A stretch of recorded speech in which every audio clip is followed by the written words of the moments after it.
आप सभी श्रोता बंधुओं को नमस्कार, प्रणाम। आप सभी बंधु अपना समय देते हैं अमूल्य, और दे भी क्यों ना, क्योंकि हम अमूल्य ज्ञान की वर्षा भी करते हैं। ठीक है मित्रों, इस समय बरसात का मौसम है और आप लोगों को पता ही होगा, गांव में बरसात का मज़ा ही कुछ और था। क्या होता था, जब हम लोग पहले बहुत छोटे थे और जब पानी बरसता था ना, तो घर से पानी, ऊपर से तो पानी बरसता ही था, नीचे से भी पानी बरसता था। पूरा घर पानी से भर जाता था लबालब।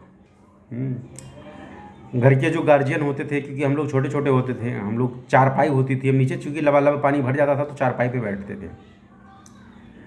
बहुत कम ही सज्जनों ने देखा होगा ये सब बातें। अब हम लोगों ने क्यों देखा, ऐसा नहीं है कि बड़े आदमी तब नहीं होते थे, बड़े आदमी तब भी होते थे, अब भी हैं बड़े आदमी। लेकिन प्रभु की इच्छा थी, परमात्मा जितने में रखे उतने में रहना होता है, अपने चाहने से कुछ नहीं होता है। हम तो सब चाहने तो हर कोई चाहता है भाई, हम बड़े आदमी बन जाएं। बड़ा कौन नहीं बनना चाहता, सुविधाएं कौन नहीं चाहता है। बताया नहीं कि पानी की बरसात जब कभी कभी होती थी, तो जो पिताजी होते थे, बाबा दादाजी होते थे ना, वो कुदाल लेके बाहर जाते थे, क्योंकि दीवार मिट्टी का होता था और पानी बाहर से अंदर आ जाता था। ये स्थिति होती थी और चारपाई होती थी, चारपाई पे हम लोग बैठे रहते थे, लेटे रहते थे, इंतज़ार करते थे। जो भी घर के गार्जियन हैं, बाप हैं, बाबा हैं, दादा हैं, बाहर जाके पानी खोदते थे कि पानी बाहर का निकल जाए, रिसाव अंदर ना हो। खपड़े और छपरे के घर होते थे, अभी भी हैं, ऐसा नहीं है कि हाँ नहीं है। तो तकदीर कुछ अलग होती है, तदबीर कुछ और होती है। जो हम चाहते हैं वो मिल जाए, वो तदबीर हो गई, और जो अगर नहीं मिला तो हम कहते हैं तकदीर है। ये ऐसा नहीं है। हाँ, ये ज़रूर है कि जो तकदीर में लिखा होता है, आदमी को पहुंचना वहीं होता है और वो वैसे होके रहता है। एक प्रसंग मुझे याद आ रहा है कि दो मित्र आपस में रहते थे, तो एक मित्र ने कहा कि फरत लिलारम देत भुआलम, फरत लिलारम देत भुआलम, ना विद्या ना पौरुषम। भाई, अगर आपके तकदीर में लिखा होगा फरत लिलारम देत भुआलम, तो आपका राजा भी आपको देगा। तकदीर में नहीं है तो नहीं मिलेगा। दूसरा जो मित्र था उसने कहा नहीं, देत भुआलम, अगर राजा देगा तो फरत लिलारम, अगर आपका राजा देगा तब आपकी तकदीर में लिखा जाएगा, ना विद्या ना पौरुषम। अब इसी बात पे दोनों का आपस में झगड़ा हो गया। दोनों पहुंचे राजा के पास में। भाई, निर्णय कौन करेगा? राजा करेगा। राजा के पास जब पहुंचे तो जिसने कहा था कि देत भुआलम फरत लिलारम, भाई राजा देगा तब आपकी तकदीर में होगा। राजा ने सुना, राजा को ये बात अच्छी लगी, राजा ने कहा हाँ मैं दूंगा तभी आपकी तकदीर में होगा। दूसरे वाले से पूछा, उसने कहा नहीं, फरत लिलारम देत भुआलम। देखिए, शब्द सारे वही है, बस केवल आगे पीछे हल्का सा इधर उधर है। फरत लिलारम देत भुआलम और देत भुआलम फरत लिलारम। राजा ने कहा ठीक है, हम दोनों की तकदीर का फैसला जो आप कह रहे हैं, और कौन सही है कौन गलत है, हम इसका निर्णय करेंगे। अब निर्णय कैसे होगा? जिसने कहा था देत भुआलम फरत लिलारम, एक कद्दू दिया, कद्दू में सोना चांदी आभूषण भर दिया। जिसने कहा था देत भुआलम फरत लिलारम, जब राजा देगा तब तकदीर, जब देत भुआलम फरत लिलारम, जिसने कहा था उसको तो राजा ने कद्दू में सोना दे दिया। और जिसने कहा था कि फरत लिलारम, जब तकदीर में लिखा होगा फरत लिलारम देत भुआलम, तब आपके राजा आपको देंगे। उसको राजा ने क्या किया, कद्दू में आटे की गोथा और पानी भर के दे दिया। अब कहा कि जाइए, आप भ्रमण पे जाइए, और रास्ते में आप टहलते घूमते हुए भ्रमण की एक दिशा दे दी और एक दशा दे दी कि इतने दूर तक आपको जाना है, फिर वहाँ से घूम के आना है। चलने लगे ये दोनों। चलते चलते कुछ देर आगे जब निकले तो जिसने कहा था कि देत भुआलम फरत लिलारम, जिसको सोना चांदी दिया था, उसको बड़ी जोर की भूख और प्यास लगी।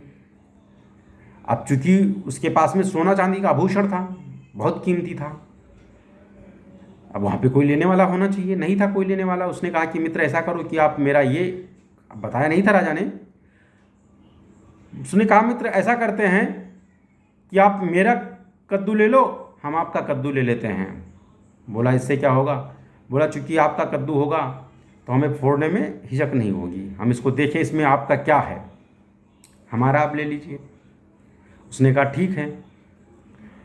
उसको जब उसने फोड़ा तो उसमें आटा और चावल जो भी उसमें रखा हुआ था मिला। उसने खा करके अपनी क्षुधा शांत की। जिसको सोना चांदी मिला, जिसने कहा था फरत लिलारम देते भू आलम, भाई तकदीर में लिखा होगा तो राजा भी देगा, उसकी तकदीर में था उसको मिलना। वहाँ पे देखिए आपस में क्या हो गया, एक्सचेंज हो गया। तो जब परमात्मा की इच्छा होगी, आपके लिलार में लिखा होगा, आपकी नसीब में लिखा होगा, वो चीज़ आपको मिलकर रहेगी। और हम लोग आते हैं कि हम ऐसा करेंगे तब ऐसा होगा, ठीक है हम मानते हैं, लेकिन जब आपके नसीब में जब कहीं किसी रास्ते पे पहुंचना लिखा होता है तब आप उस रास्ते पे चलते हैं, अन्यथा क्या होता है, रास्ता भटक जाते हैं। जैसे मित्रों मैं बताऊं आपको, ज़्यादा किसी और की बात ना बता करके मैं अपने बारे में बताता हूं। मैं कोई इतना पढ़ा लिखा भी नहीं हूं, मैं कुछ जान भी नहीं पाता हूं, लेकिन संयोग की बात है काफ़ी दिनों तक गांव पे रहा, सोचता रहा, विचारता रहा। और ये था कि जो है घर में लोग इतने इतने सीनियर पोजीशंस पे हैं, कहीं ना कहीं नौकरी लगवा देंगे, एक मन में आशा थी। तो मैं किंग कर्तव्य विमूढ़ बन गया। हमने सोचा नहीं होगा तो कहीं चपरासी की नौकरी पक्की है, और चपरासी और पेशकार की नौकरी करने में मुझे बहुत अच्छा आनंद आता था। क्यों? उसके पीछे एक रीज़न था। छोटी ही अवस्था में पिताजी का देहांत हो जाने के कारण घर की थोड़ा जिम्मेदारियां भी हो गई और कोर्ट कचहरी भी जाना पड़ रहा था। जब मैं कोर्ट कचहरी जाता था तो वहाँ पे जज लोग बैठे होते थे, उनके सामने ही पेशकार बैठा होता था। जज बैठे हैं सामने, आप देखिए न्यायालय जाते समय आँख पर पट्टी बंधी है कि आपको पूरा न्याय मिलेगा, यहाँ पर गलत भेदभाव किसी के साथ नहीं होगा। मैं ये भी नहीं कहता कि भेदभाव होता है, मैं किसी पे आरोप नहीं लगा रहा, लेकिन मैं ये देखा वहाँ पर कि जब जज के सामने बैठा पेशकार, आप उसको 5 रुपये 10 रुपये दोगे, तारीख लगाएगा, 20 रुपये दोगे आपके हिसाब से लगाएगा। अगर आप पैसे नहीं देते हो तो वो तारीख लगाने के पहले जो है पैसे फैला देता था हाथ। चूँकि मेरे घर में भी लोग थे, जुडिशरी में भी थे, मैं तो अपना स्टाफ बता के काम चलाता था बहुत दिन तक। भैया मैं स्टाफ, पेशकार भी सोचता था कौन स्टाफ। जज साहब भी बैठे होते थे उनके सामने, ऐसा नहीं कि जज साहब सामने बैठे, अरे एक दो इंसिडेंट हो नहीं दिखाई देता है जज साहब को, लेकिन अब बारंबार इंसिडेंट हो रहा है, जज के सामने ही पेशकार 5 रुपये 10 रुपये फैला के हाथ ले रहा है, तो जज साहब को दिखाई नहीं दे रहा है। ऐसा नहीं हो सकता दोस्तों, ये मेरा मानना है। ऐसा नहीं कहता कि मैं देखते ही होंगे, हो सकता है ना भी देखते हों, ऐसा भी हो सकता है। तो मेरे मन में एक ये आस लगती थी ना कि जो सैलरी मिलेगी वो तो सैलरी मिलेगी ही, अगर कहीं पेशकार हो गया या कहीं चपरासी भी हो गया, वहाँ पे बुलाते नहीं हैं कि ये बनाम भी हाजिर हों। अब उसमें ये से भी पैसा लेते हैं, बी से भी लेते हैं। भाई अगर 10-10 रुपये लिए तो 20 रुपये हो गया, दिन में 20 लोग को बुलाए तो 400 रुपये हो गया। मैं अपने दिमाग में यही सोच रखा था कि ये 400 रुपये 500 रुपये, मतलब पूरी कैलकुलेशन लगा रखी थी चपरासी और पेशकार दोनों की। चपरासी हुआ तो क्या होगा, पेशकार हुआ तो क्या हुआ। और चूंकि घर में लोग थे तो मैं सोचा था कि ये नौकरी चपरासी की तो पक्की ही है। सब बीतता गया, दुर्भाग्यवश कहीं नहीं हो पाया। तब तक जो है परमात्मा की इच्छा, असीम अनुकंपा थी, क्या थी कैसे थी, कहाँ हुआ क्या हुआ मुझे कुछ नहीं पता चला, कहाँ से कहाँ कैसे पहुँच गया, ये प्रभु की इच्छा थी। पहुँचना लिखा था, जहाँ तक पहुँचना लिखा था परमात्मा ने पहुँचाया, जहाँ तक लिखा होगा वहाँ तक पहुँचाएगा। लेकिन उस सब के पीछे तुलसीदास जी ने लिखा हुआ है ना कि निज कृत कर्म भोग कर ताता।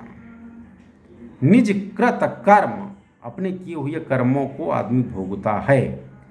को नहीं सुख दुख कर यह पिधाता। सुख और दुख का दाता कोई नहीं है, क्योंकि परमात्मा की बनाई हुई चीज़ें सारी हैं। हम भी परमात्मा की संतान हैं, जो बड़े आदमी हैं वो भी परमात्मा की संतान हैं। संतान परमात्मा की सारी हैं, तो परमात्मा भेदभाव नहीं करेगा कि आपको कम दिया उनको ज़्यादा दिया। आप उसको, जैसे आप कहीं काम करते हैं, आपके मैनेजर आपको रेटिंग करते हैं, उसी तरह उस परमात्मा का है, उसके संतान सब हैं। किसको कितना देना है, कैसे देना है, उन्होंने भी एक क्राइटेरिया बना दी, जिसे हम लोग KRA कहते हैं। उस KRA में जितने जैसे किसने किया है उसका फल वो भुगत रहा है। जिसने बहुत अच्छा किया था भाई, सबको कैटेगराइज कर दिया, ये class city, B class, C class, D class, जैसे नौकरियों में नहीं होता A group, B group, C group, D group, ऐसे हर जगह होता है, हर जगह कैटेगराइज्ड है। और जो ABCD तीनों चारों में नहीं आते हैं वो निचले क्लास में आते हैं, मिडिल क्लास, निचला क्लास, अपर क्लास। तो जिस तरह आदमी कर्म करता है उसका फल वैसे भुगतना पड़ता है। भगवान ने आपको कर्म के लिए स्वतंत्र कर रखा है, और ये ज़रूर है कि नसीब में जो लिखा होता है मिलता उतना ही है। ठीक है, आप लाख कोशिश करें, लाख मेहनत करें, लेकिन मिलेगा वही जितना तकदीर में लिखा होगा। तो ऐसा नहीं कि तकदीर में लिखा होगा वही होगा, तो हम क्यों कर्तव्य विमूढ़ बन जाएं, घर पे बैठ जाएं, हमें कुछ करना ही नहीं है, ऐसा नहीं है। आपको कर्म करते रहना है, निष्काम भाव जिसे कहते हैं कि फल मिलेगा ही मिलेगा। आप फल की चिंता मत करिए, कर्म करिए। कर्मण्येवाधिकारस्ते माँ फलेषु कदाचन। तो इसलिए आप कर्म करते रहिए, फल की चिंता इच्छा मत करिए। फल देने वाला तो कहीं और बैठा है। जहाँ भी कर्म करते हैं हर जगह एक सुपीरियर अथॉरिटी होती है, चाहे परमात्मा के यहाँ हो, चाहे नीचे यहाँ ऑफिस में हो, या घर पे हो, परिवार में हो। एक किसान है, ज़्यादा मेहनत करता है, उसके 5 कुंटल गल्ला पैदा होता है। एक कम मेहनत करता है, 3 कुंटल होता है, 2 कुंटल होता है। किसी की ज़मीन बांजर हो जाती है, बांगर कहते हैं, हो जाती है। ठीक है, तो कर्मों के हिसाब से फल देता है प्रभु। उस प्रभु पर विश्वास रखिए। ये मानिए कि आप एक सत्ता है जिसकी शक्ति के सहारे हमारी आवाज़ निकल रही है, हम बोल पा रहे हैं, हम चल पा रहे हैं। हम देखिए, हम बोलते हैं, कोई चीज़ सामने वाला देख तो नहीं पा रहा है लेकिन वो सुन ले रहा है। ये सब प्रभु की बनाई चीज़ें हैं, हम लोग सब प्रभु पर छोड़ देते हैं। जैसी उसकी इच्छा होगी, जैसी मर्जी होगी, जैसी चलाना होगा वो चलाएगा। बस सारी बागडोर ना तुम्हारे हाथों में, आप जैसे चाहो वैसे चलो, वो उस पर छोड़ दीजिए।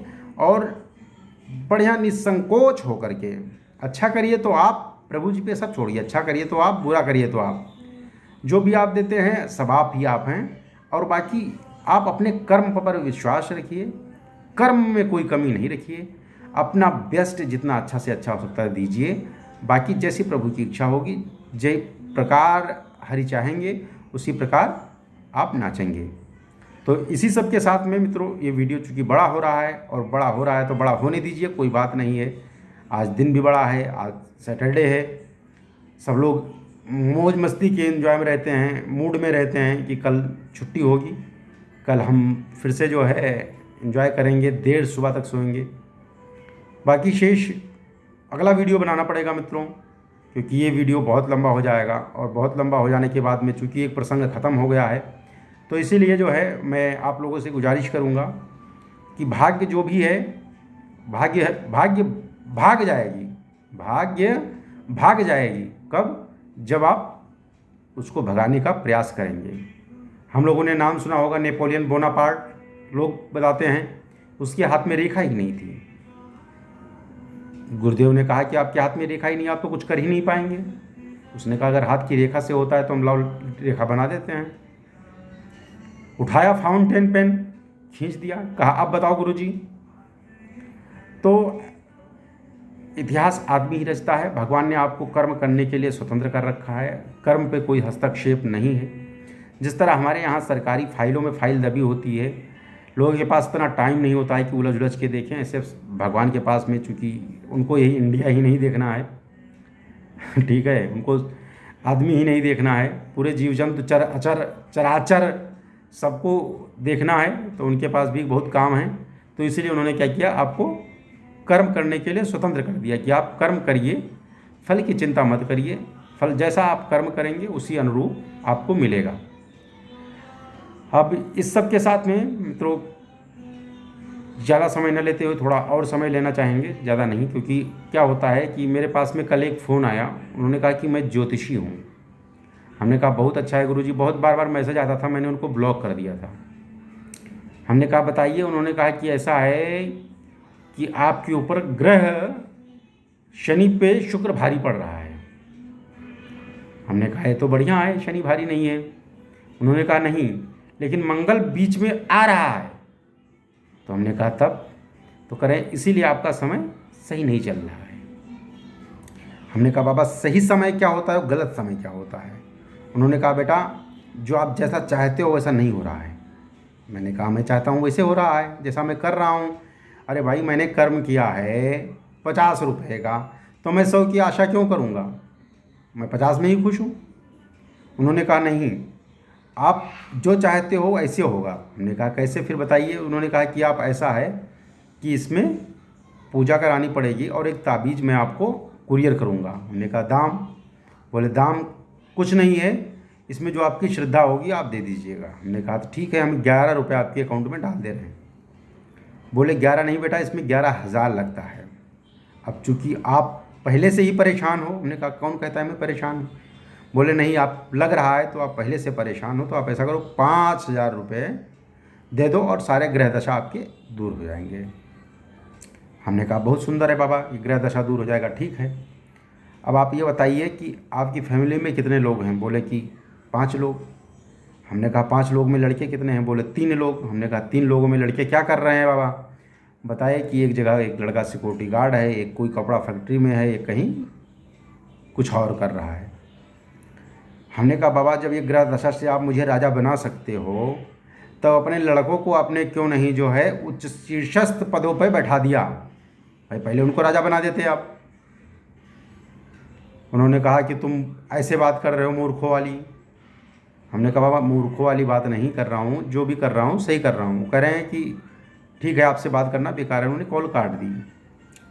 तो मित्रों मेरे कहने का मतलब यही है कि हमें अपने कर्मों पर विश्वास रखते हुए आगे की तरफ बढ़ना है और लगातार सफलताएं करनी है, एक इच्छा शक्ति रखते हुए।